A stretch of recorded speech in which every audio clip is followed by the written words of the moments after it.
Okay. Hello friends. இந்த video நம்ம exercise 4.3 தான் ஸ்டார்ட் பண்ண போறோம். அதுக்கு முன்னாடி நான் லாஸ்ட் வீடியோல என்ன பார்த்தோம்னு சொல்லிடுறேன். ஸோ லாஸ்ட் வீடியோல நம்ம இதெல்லாம் தான் பார்த்தோம். ஸோ சில கொலினியர் பாயிண்ட்ஸ்னா என்னன்னு பார்த்தோம். பெர்பெண்டிகுலர் லைன்ஸ்னா என்னன்னு பார்த்தோம். அப்புறம் பாயிண்ட் ஆஃப் கன்கரன்ஸ்னா என்னன்னு பார்த்தோம். இது எல்லாமே நம்ம பாயிண்ட்ஸ் அண்ட் லைன்ஸ்ன்ற சப் டாபிக்ல தான் பார்த்தோம். ஸோ அந்த வீடியோ பார்க்கலன்னா அந்த வீடியோ பார்த்துட்டு இன்னைக்கு வீடியோ பாருங்க. ஸோ இன்னைக்கு வீடியோ நான் ஸ்டார்ட் பண்றேன். So exercise 4.3 first question. Observe the diagram and fill in the blanks. So பேசிக்கா என்ன கேட்கறான் இதுல, இந்த பாயிண்ட்ஸ்னா கொலினியரா இல்ல நான் கொலினியரான்னு கேட்கறான். ஸோ ரெண்டே ஆப்ஷன் தான் இருக்கு. AOB are collinear points, collinear is it whether they are collinear or non-collinear அப்படின்னு கேட்குறான். நான் கொலினியர். ஸோ ரெண்டு ஆப்ஷன் தான் இருக்கு உங்களுக்கு. ஸோ இங்கே கொலினியருக்கு நான் சீன் எழுதிடுவேன். கொலினியர் நான் கொலினியர் என்சின்னு எழுத போறாங்க அவ்வளவுதான். ஸோ கொலினியர் நான் கொலினியர்னு எழுதுவேன். கொலினியர் அப்படின்னு எழுதிப்பேன். நான் கொலினியர் நான் என்சி எழுதிடுவேன் அவ்வளவுதான். ஸோ உங்களுக்கு அது புரியும்னு நினைக்கிறேன். ஸோ இப்போ ஸ்டார்ட் பண்ண போறேன். ஸோ ஏஓபி ஆர் என்ன கேட்குறேன். ஏஓபி ஒரே லைன்ல இருக்கு. ஸோ இப்போ இந்த 3 பாயிண்ட் பார்த்தீங்கன்னா இந்த பாயிண்ட்டும் சரி, இந்த பாயிண்ட்டும் சரி, இந்த பாயிண்ட் ஒரே லைன்ல இருக்கு. ஏபின்ற லைன்ல இருக்குது. இப்போ நான் அந்த லைனையும் வரைஞ்சு காட்டுறேன். இது எல்லாமே இந்த லைன்ல இருக்கு. இப்ப இந்த லைன்ல இருக்கு. ஏபின்ற லைன்ல இருக்கு. இல்ல லைன் செக்மெண்ட்ல இருக்குன்னு வச்சுக்கோமே. ஏபின்ற லைன் செக்மெண்ட்ல மூணுமே இருக்கு. So these points R collinear points. All three points thickness கொஞ்சம் கம்மி பண்ணிக்கிறேன். கொலினியர், சாரி, கொலினியர் பாயிண்ட்ஸ் அவ்வளவுதான். Collinear points. ஸோ அடுத்தது பார்க்கலாம். ஆக்சுவலி ஏஓபி மட்டும் தான் கொலினியர். வேற என்ன மூணு செட்டு பாயிண்ட்ஸ் எடுத்தாலும் உங்களுக்கு நான் கொலினியர் தான் வரும். ஏஓசி எடுத்தாலும் சரி, ஓபிசி எடுத்தாலும் சரி, ஏபிசி எடுத்தாலும் சரி, மற்ற எல்லா பாசிபிலிட்டிஸ்மே உங்களுக்கு நான் கொலினியர் தான் வரும். ஸோ இப்போ பார்த்தீங்கன்னா ஏஓசின்னு கேட்டிருக்கான். ஏஓசி இந்த மூணு கேட்டிருக்கான். இதுவும் இதுவும் கேட்டிருக்கான். These are non collinear. They do not lie in a straight line அவ்வளோதான். So non collinear. A B C A B C lie on a circle. So clearly non collinear. இப்போ பாயிண்ட் ஆஃப் கன்கரன்சி என்னன்னு கேட்டிருக்கோம். பாயிண்ட் ஆஃப் கன்கரன்சினா நம்ம பழைய வீடியோவில் நான் சொல்லியிருக்காங்க. ஸோ அந்த வீடியோ பார்க்கலாம். அந்த வீடியோ பார்த்தீங்கன்னா உங்களுக்கு பெட்டரா இருக்கும். இருந்தாலும் நான் ரீகேப் பண்ணி கொடுக்குறேன். ஸோ பாயிண்ட் ஆஃப் கன்கரன்சி என்னன்னா, if more than two lines or line segments intersect at one point, that point is called point of concurrency. இப்போ இந்த இடத்துல பார்த்தீங்கன்னா லைன் 1, லைன் 2, லைன் 4 எல்லாமே இந்த பாயிண்ட்ல இன்டர்செக்ட் ஆகுது. ஓல இன்டர்செக்ட் ஆகுது. இந்த ஓ தான் பாயிண்ட் ஆஃப் கன்கரன்சின்னு சொல்லுவாங்க. ஸோ இப்போ இந்த டயக்ராம் ஞாபகம் வச்சுக்கோங்க. இப்போ இதே இங்கே வரேன்.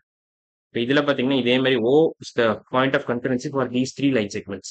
AO, OB, OC. இந்த மூணு லைன் செக்மெண்ட்டுமே O தான் மீட்டிங் பாயிண்ட்னு சொல்லுவாங்க. So O is the point of concurrency. Point of concurrency. Meeting point of all three line segments பேசிக்கா தான். ஆல் த்ரீ ஏஓக்கும் அதான் மீட்டிங் பாயிண்ட் O தான், ஓசிக்கும் O தான் மீட்டிங் பாயிண்ட், ஓபிக்கும் O தான் மீட்டிங் பாயிண்ட். ஒரு காமன் மீட்டிங் பாயிண்ட் தான் நம்ம பாயிண்ட் ஆஃப் கன்கரன்சின்னு சொல்றோம். So is the point of concurrency. So இப்போ செகண்ட் கொஸ்டின் போயிடலாம். Draw any line and mark any three points that are கொலினியர்னு கேட்கறான். ஓகே, இப்போ நான் ஒரு லைன் வரைய போறேன். ஒரு லைன் வரைஞ்சாச்சு. திக்னஸ் கொஞ்சம் அதிகமாக்கிறேன். இப்போ திக்னஸ் அதிகமாக்கிட்டேன். இது ஒரு லைனு. இந்த லைன் நம்ம எல்னு நேம் பண்ணிக்கலாம். Line L. So it has three points which are collinear. Collinear என்ன டெஃபினிஷன் நான் முன்னாடியே சொல்லியிருக்கேன். கொலினியர்னா என்னன்னு பார்த்தீங்கன்னா, if 3 points lie on a line, those 3 points are called collinear points. இந்த எக்ஸாம்பிளே நான் சொல்லிருக்கேன். ஏபிசின்னு 3 பாயிண்ட் இருந்தா அது பேர் collinear. All 3 points are called collinear points. ABC R collinear points. So இப்போ நான் இதுக்கு வந்துடுறேன். இப்போ நான் 3 பாயிண்ட் நான் மார்க் பண்ண போறேன். வேற கலர் எடுத்துக்கிறேன். இப்போ இங்க பாத்தீங்கன்னா PQR அப்படின்னு 3 பாயிண்ட் மார்க் பண்ணிக்கிறேன்.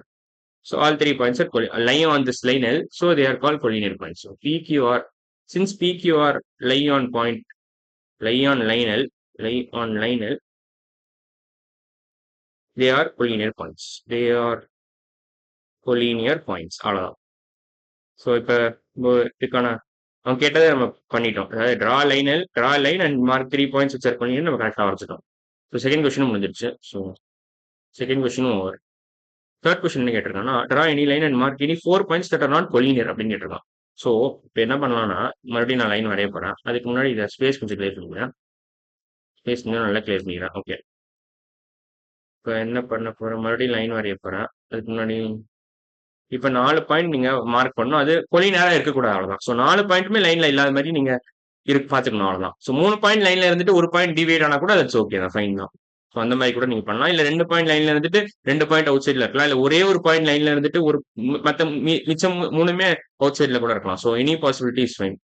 ஸோ ஏன்னா நான் நாளைக்குமே உங்களுக்கு காமிக்கிறேன். சப்போஸ் 3 பாயிண்ட் லைன்ல இருந்துட்டு 3 பாயிண்ட் லைன்ல இருந்துட்டு ஒரு பாயிண்ட் அவுட் சைடு இருந்தாலும் இது ஓகே தான். இந்த கேஸ் ஓகே. அதே சமயத்துல சப்போஸ் இப்படி இருந்துச்சுன்னு வச்சுக்கோங்களேன்.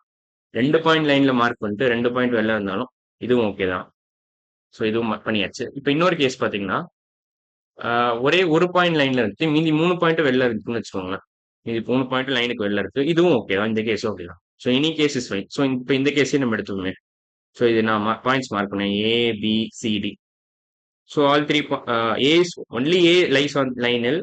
All other 3 points are does not lie on line L. So this is a perfect example. So this is okay. This is okay. அவ்வளோதான். ஸோ தேர்ட் கொஸ்டின் முடிஞ்சிருச்சு. இப்போ ஃபோர்த் கொஸ்டின் போகலாம். Fourth question, draw any three lines to have a point of concurrency. So 3 intersecting lines வரையணும். Common, அதாவது ஒரு நான் காமிக்கிறேன் அதையும். ஸோ ஸ்பேஸ் ஃபர்ஸ்ட் கிளியர் பண்ணிக்கிறேன். நல்லா கிளியர் பண்ணிக்கிறேன். ஓகே, இது ஃபைன் நினைக்கிறேன். ஸோ இப்போ 3 இன்டர்செக்டிங் லைன்ஸ் வரையணும். 1, 2, 3. பேசிக்காக இன்டர்செக்டிங் லைன்ஸ்னா they have a common point of intersection அர்த்தம். ஸோ அது மாதிரி நான் வரைஞ்சிட்டேன். இப்போ இந்த ஃபோர்த் கொஸ்டின்ல பார்த்தீங்கன்னா வி ஹேவ் லைக் என்ன கேட்டிருக்காங்கன்னா, draw any three lines to have point of concurrency. நம்ம 3 லைன் வச்சுட்டோம். இது ஒரு லைன், இன்னொரு லைன், இன்னொரு லைன். ஸோ அந்த லைன்ஸையும் நான் மார்க் பண்ணிடுறேன். ஸோ லைன்ஸை மார்க் பண்ண போனால், ஸோ இது லைன் L1 வச்சுக்கணும். இது லைன் L2 வச்சுக்கணும். இது line L3. So we have drawn three lines and they have a common point of intersection. இந்த காமன் பாயிண்ட் ஆஃப் இன்டர்செக்ஷனை நம்ம பாயிண்ட் ஆஃப் கன்கரன்சின்னு சொல்லுவோம். ஸோ இதை நம்ம ஏன்னா நம்ம நேம் பண்ணிக்கலாம், இது ஓன் நேம் பண்ணிக்கலாம். So O is the point of concurrency. அவ்வளோதான். ஸோ ஃபோர்த் கொஸ்டின் முடிஞ்சிருச்சுன்னு நினைக்கிறேன். பாயிண்ட் ஆஃப் கன்கரன்சி O தான். O is the point of concurrency. So draw any three lines to have a point of concurrency in the question over. So இந்த question answer, இந்த கொஸ்டினும் முடிஞ்சிருச்சு. இன்னும் ஒரு question தான் இருக்கு, ஃபிஃப்த் கொஸ்டின். அப்புறம் நம்ம இந்த வீடியோ முடிச்சுக்கலாம். So draw any three lines that are not concurrent, find the number of points of intersection. Okay, என்ன பண்ணணும்னா முதல்ல ஸ்பேஸ் கிளியர் பண்ணிக்கிறேன். நல்ல ஸ்பேஸ் கிளியர் பண்ணிடுச்சு. Draw any three lines that are not concurrent அப்படின்னா they should not have a common meeting points. ஆகலாம். So நீ இப்படி கூட சாரி இப்படி கூட வரையலாம். ஸோ பேரல் லைன்ஸ் கூட வரையலாம். Draw any three lines that are not concurrent. This is one possibility. So this is one possibility. So 3 lines are parallel. Sorry, 3 lines parallel. So meeting point கிடையாது. So 3 lines parallel. 3 lines parallel. So இது ஒரு possibility. வேற என்ன பாசிபிலிட்டினா, 2 parallel lines வரைஞ்சிட்டு, அதாவது இப்படி வரையலாம்னா வேற possibility இருக்கு. இப்படி வரைஞ்சிட்டு வேற இன்னொன்று இப்படி வரையலாம். ஸோ இதுவும் ஒரு பாசிபிலிட்டி தான். ஸோ இது பார்த்தீங்கன்னா இது டிஃபரன்ஷியேட் பண்ணுறேன். ஓகே ஓகே, இப்போ இந்த கேஸும் பாசிபிலிட்டி தான். பார்த்தீங்கன்னா இந்த கேஸும் பாசிபிலிட்டி தான். ஒரு லைன் பேரலாக இருக்கு, ஒரு லைன் இப்படி இருக்கு ஆர்ஜெட்ல, இது ஒரு இன்டர்செக்டிங் பாயிண்ட் தான் இருக்கு. ஸோ இப்போ பார்த்தீங்கன்னா இந்த கேஸ் எடுத்துக்கா, செகண்ட் கேஸ்னு வச்சுக்கலாம், ஃபர்ஸ்ட் கேஸ்னு வச்சுக்கலாம். ஃபர்ஸ்ட் கேஸும் ஓகே தான், செகண்ட் கேஸும் ஓகே தான். ஏன்னா we have three lines but they do not have, they are not concurrent. கன்கரண்ட்னா 3 லைனுக்குமே ஒரு காமன் மீட்டிங் பாயிண்ட் இருக்கணும், அது பேர் தான் கன்கரண்ட். 2 லைன் மட்டும் இன்டர்செக்ட் பண்ணிட்டு இன்னொரு லைன் வேற எங்கேயோ இருந்துச்சுன்னா அது பேர் கன்கரண்ட் கிடையாது. ஸோ இதுவும் ஓகே தான். ஸோ இந்த பாசிபிலிட்டி ஓகே, இதுவும் ஓகே. வேற என்ன பாசிபிலிட்டி செட்டுன்னு வச்சுக்கலாம். ஸோ மறுபடியும் நான் ஸ்பேஸ் கிளியர் பண்ணிக்கிறேன். நல்லா கிளியர் பண்ணிட்டாங்க.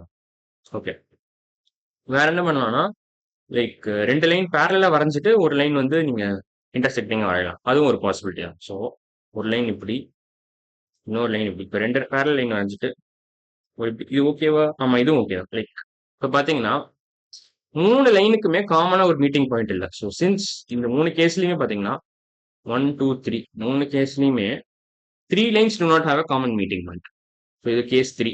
ஸோ இது கேஸ் 3, இது கேஸ் 2, இது கேஸ் 1. 3 கேஸ்லயுமே all three cases all three cases 3 lines do not have a common meeting point.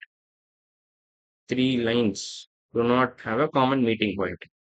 In a point of concurrency meaning என்னன்னா more than 2 lines should have a common meeting point. அதான் point of concurrency definition. So அந்த definition satisfy ஆகாதனால நமக்கு இந்த question solve பண்ண மாதிரி தான். So draw any 3 lines that are not concurrent. Find the points of intersection. இதுல 0 points of intersection, இதுல 1, இதுல 2. ஸோ இது ஒன்று, சாரி எப்படி சொல்றது, இது ஒன்று. ஸோ இங்கே ஒரு இன்டர்செக்ஷன் இருக்கு, இங்கே ஒரு இன்டர்செக்ஷன். இதுல 2 பாயிண்ட்ஸ் ஆஃப் இன்டர்செக்ஷன், இதுல 0 பாயிண்ட்ஸ் ஆஃப் இன்டர்செக்ஷன், இதுல 1 பாயிண்ட் ஆஃப் இன்டர்செக்ஷன். அதையும் எழுதிடுறேன். பாயிண்ட்ஸ் ஆஃப் இன்டர்செக்ஷன் இப்போ இதுல A, இதுல 0, லிட்டரலா 0ன்னு எழுதிடுறேன். ஸோ இதுல 1 பாயிண்ட் ஆஃப் இன்டர்செக்ஷன், இதுல 0 பாயிண்ட்ஸ் ஆஃப் இன்டர்செக்ஷன், இதுல 2 points of intersection. 2 points of intersection. So எல்லாத்தையுமே நான் மார்க் பண்ணிட்டேன். 2 பாயிண்ட்ஸ் ஆஃப் இன்டர்செக்ஷன், அவ்வளோதான். ஸோ இப்போ இப்போ ஃபுல்லாக முடிச்சிடுறேன். In all three cases three lines do not have a common meeting point. Do not have a common meeting point. So basic definition இதுதான். அது சாட்டிஸ்ஃபை ஆகல. ஸோ நம்ம இந்த கொஷினை சால்வ் பண்ணிட்டோம், அவ்வளோதான். Do not have a common meeting point. So fifth கொஷினும் முடிஞ்சிருச்சு. ஃபிஃப்த் கொஷினும் ஓவர். ஸோ ஃபிஃப்த் கொஷின் நம்ம கரெக்டாக அவங்க கேட்டிருக்கதை நம்ம சாட்டிஸ்ஃபை பண்ணிட்டோம். Draw any three lines that are not concurrent, find the number of points of intersection, அதுவும் கொடுத்துரும். இதில் ஒரு பாயிண்ட் ஆஃப் இன்டர்செக்ஷன் இருக்கு, இதில் 0 பாயிண்ட்ஸ் ஆஃப் இன்டர்செக்ஷன் இருக்கு, இதில் 2 பாயிண்ட்ஸ் ஆஃப் இன்டர்செக்ஷன் இருக்கு, அவ்வளோதான். ஸோ இந்த கொஷின் முடிஞ்சிருச்சு. ஸோ இன்னைக்கு வீடியோ நம்ம எக்ஸசைஸ் 4.3லேருந்து ஃபர்ஸ்ட் 5 கொஷின்ஸ் முடிச்சிட்டோம். ஸோ அடுத்த வீடியோ நம்ம எக்ஸசைஸ் 4.3லேருந்து அப்ஜெக்டிவ் டைப் கொஷின்ஸ் தான் ஸ்டார்ட் பண்ண போகிறோம். ஸோ இன்னைக்கு வீடியோ அவ்வளோதான். அடுத்த வீடியோவில் பார்க்கலாம். பாய்.